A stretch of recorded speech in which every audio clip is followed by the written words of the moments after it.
Assalamualaikum warahmatullahi wabarakatuh.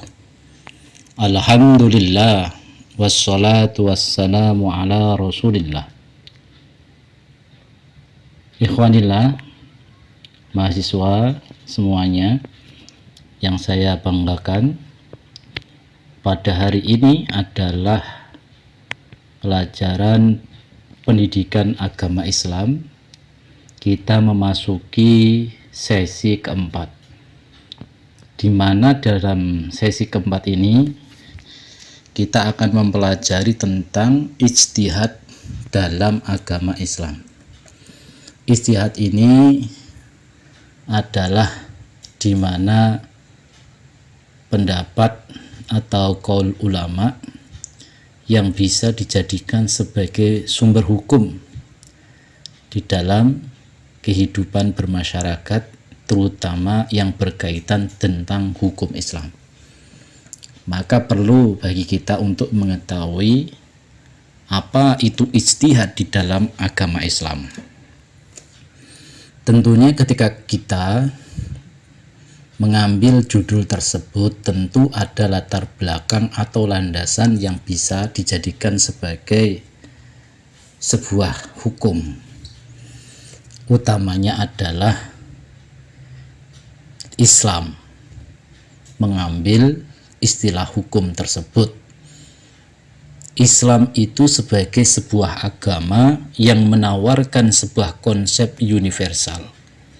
Segala sesuatu sudah diatur oleh Islam secara komprehensif, mulai dari hal terkecil sampai dengan sesuatu yang sifatnya di luar jangkauan manusia atau disebut sebagai gaib dan metafisik atau metafisika. Seiring dengan masuknya agama Islam di Indonesia, hukum Islam itu mulai digunakan sejak zaman dahulu hingga sampai sekarang. Bukan hanya pada tataran simbol, akan tetapi sampai pada tataran yang praktis. Keberlangsungan itu cukup lama. Sebelum Belanda dan Portugis masuk untuk menjajah Nusantara, hukum Islam sudah dipakai di Indonesia. Bahkan mengalami kemajuan ketika umat Islam memegang kekuasaan. Nah, sekarang apa pengertian ijtihad itu? Ijtihad itu sebagai kata yang diambil dari akar bahasa al-juhad, yang berarti al-toqoh atau daya kemampuan atau kekuatan, atau dari kata al-jahid yang berarti al-musyaqqah atau kesulitan atau kesukaran. Sedangkan ijtihad dalam artian terminologi usuliyah adalah kemampuan secara maksimal untuk mendapatkan pengetahuan tentang hukum syariat. Dalam arti luas atau umum, ijtihad juga digunakan dalam bidang-bidang lain. Misalnya Ibnu Taimiyah menyebutkan bahwa ijtihad juga digunakan dalam bidang tasawuf dan lain-lain. Mengatakan sebenarnya mereka kaum sufi adalah mujtahid dalam masalah-masalah kepatuhan, sebagaimana mujtahid lain, dan pada hakikatnya mereka kaum sufi di Bashrah dalam masalah ibadah dan akhwal, hal ikhwal ini adalah mujtahid. Seperti halnya dengan tetangga mereka di Kufah yang juga mujtahid dalam masalah hukum atau tata negara dan lain-lain.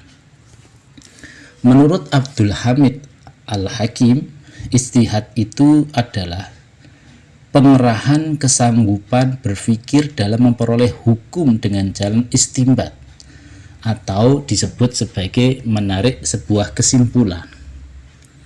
Nah, berbicara masalah ijtihad atau mujtahid harus melalui beberapa syarat. Di sini ada 8 syarat. Yang pertama, mengetahui segala ayat dan sunnah yang berhubungan dengan hukum. Kemudian yang kedua adalah mengetahui masalah-masalah yang telah diijma'kan oleh para ahlinya. Kemudian yang ketiga mengetahui nasikh wal mansukh. Kemudian yang keempat mengetahui bahasa Arab dan ilmu-ilmunya secara sempurna. Kemudian yang kelima mengetahui usul fikih, dan yang keenam mengetahui rahasia-rahasia tasyrik atau asrarus syariah. Kemudian yang ketujuh mengetahui akidah, usul fikih, dan kedelapan adalah mengetahui seluk-beluk kias itu sendiri.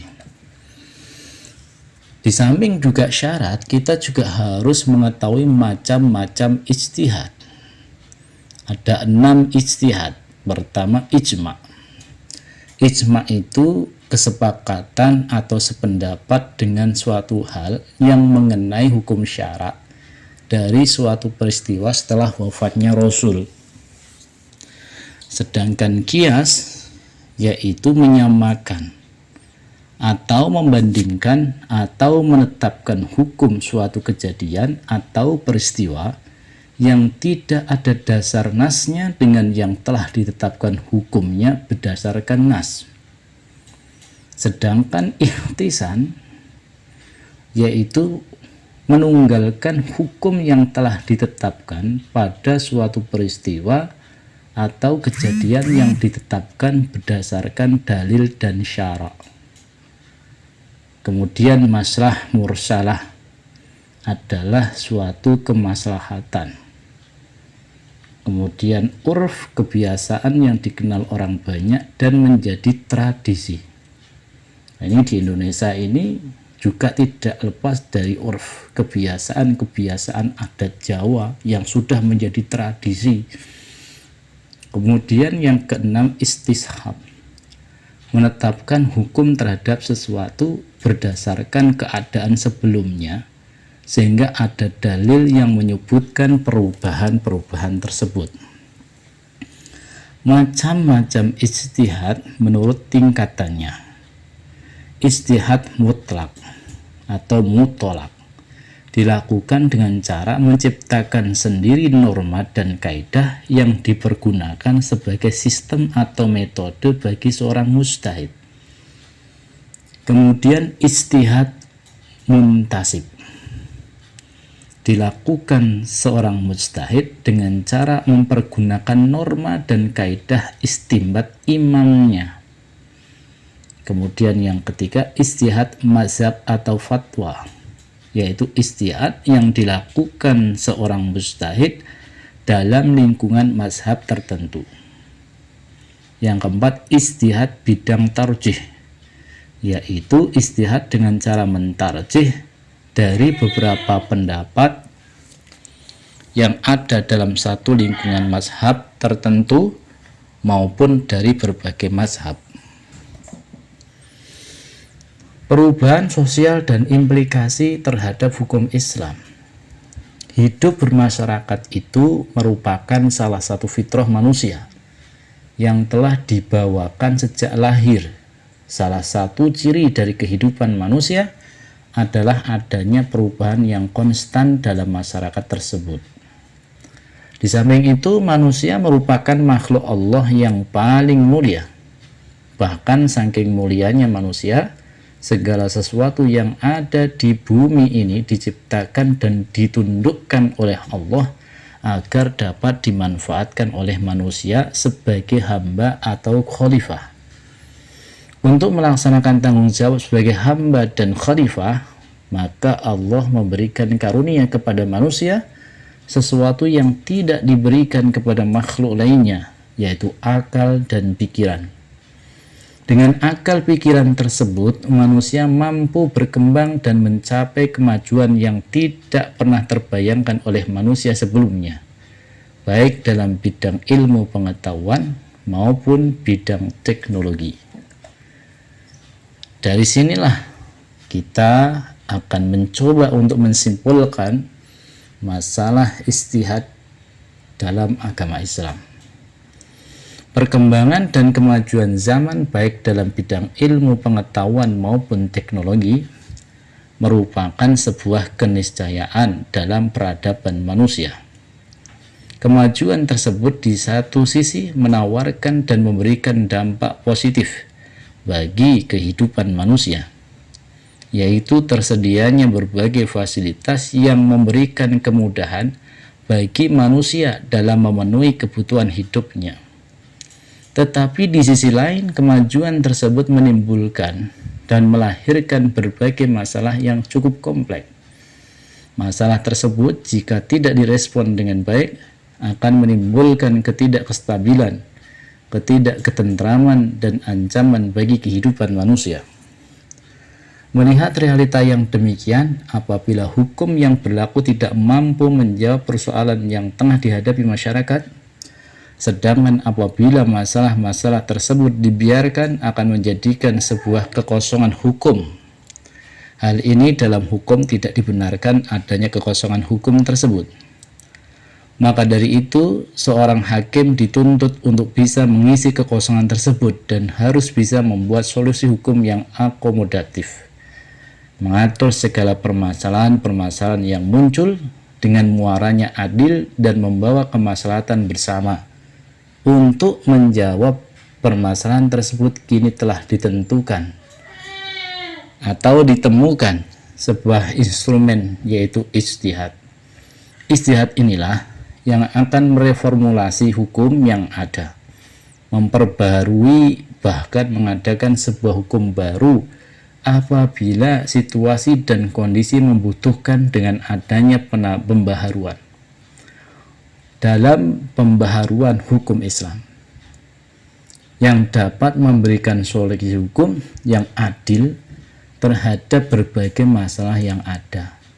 Solusi hukum yang adil dan maslahah dalam berbagai masalah yang muncul dalam masyarakat sebagai akses dari perubahan sosial dewasa ini. Semua upaya tersebut dapat sebagai bagian dari upaya pembaruan hukum Islam. Inilah fungsi daripada ijtihad yang berkembang di era sekarang ini dengan kemajuan zaman di era teknologi.